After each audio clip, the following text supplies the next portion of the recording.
What's up, everybody? It's Professor Blair Condell, Assistant Political Science Professor at the Dillard University, right here in New Orleans, Louisiana, here to talk to you about the implications of overturning Roe versus Wade. As I began to look at the Supreme Court's decision this past year in overturning Roe, rather returning the decision to allow or not allow abortions back to the states, I gathered a perspective that it actually extended constitutional protection to viable fetuses in light of a woman's right to privacy. Women should have every right to make every decision as it relates to their complete bodily autonomy. And as it relates to the Constitution's particularly in the 14th Amendment, and you're going to start seeing a lot of challenges in relation to this, guarantees equal protection of the laws to citizens of the United States. Now, it defines a citizen as somebody that is actually born or naturalized here in the United States. And it doesn't say viable fetuses.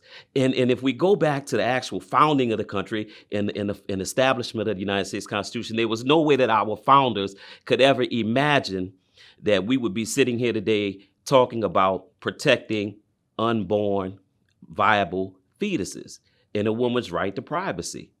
And so when we look at that, it has a ripple effect.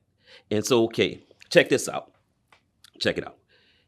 Once we start saying that a viable fetus has greater rights than the host mother, then what happens when the mother's on drugs?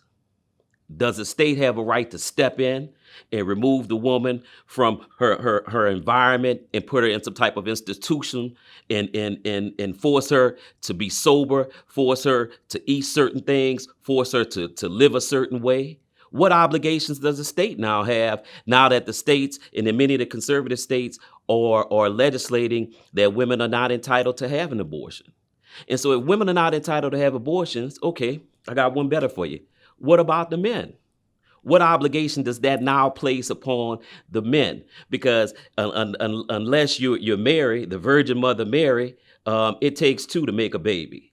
So what obligation does that place upon the father of the unborn fetus? Does he incur some type of responsibility? Does he have to carry health insurance? Does he have to start paying child support?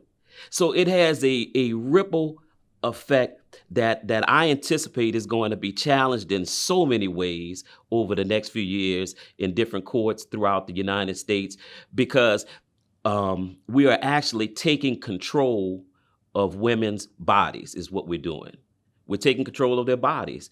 And this is the only instance where men completely get to make decisions over something that does not impact them too. So if we are going to legislate birth for women, then we're going to have to start looking at legislating the father obligation on behalf of men and come up with what is the state going to do? Is the state going to provide additional funding? Is the state going to provide free prenatal care? Is the state going to provide nursery care? Is the state going to provide all the ancillary sources and resources that are necessary when a woman gives birth, or when a woman is a single mother, or when a woman is pregnant?